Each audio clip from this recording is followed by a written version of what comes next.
గోదాదేవిగా జన్మించిన ఆండాళ్ భగవంతుడినే భర్తగా భావించి ఆయన్ని చేరుకోవటానికి సంకల్పించిన వ్రతం తిరుప్పావై.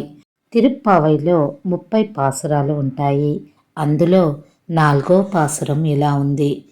ஆழிமலை கண்ணா ஓன்று நீ கைகரவேல் ஆழியுள் புக்கு முகந்து கொடுவார்த்தேரி ஊழி முதல்வ நுருவம்போல் மெய்கருத்து பாளியந்தோளுடை பற்பநாபன் கையில் ஆழிப்போல் மின்னி வலம்பூரி போல் நின்றதிரிந்து தாளாதே சேங்க முதைத்த செரமலை போல் வாழ உலகினில் பெய்திடாய் நாங்களும் మార్గళి నీరాడ మగిళిందు ఏలో రెంబవాయ్.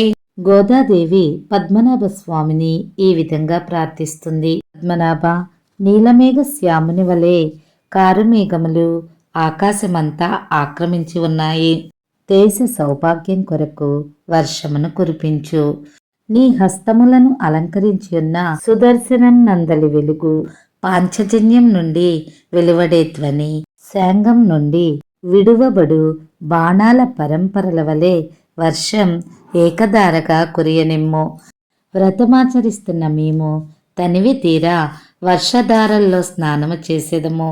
ఈ లోకంలో వారందరూ సుఖంగా ఉండేటట్లు వర్షాన్ని కురిపించమని గోదాదేవి ఆ పరమాత్మను ప్రార్థిస్తుంది.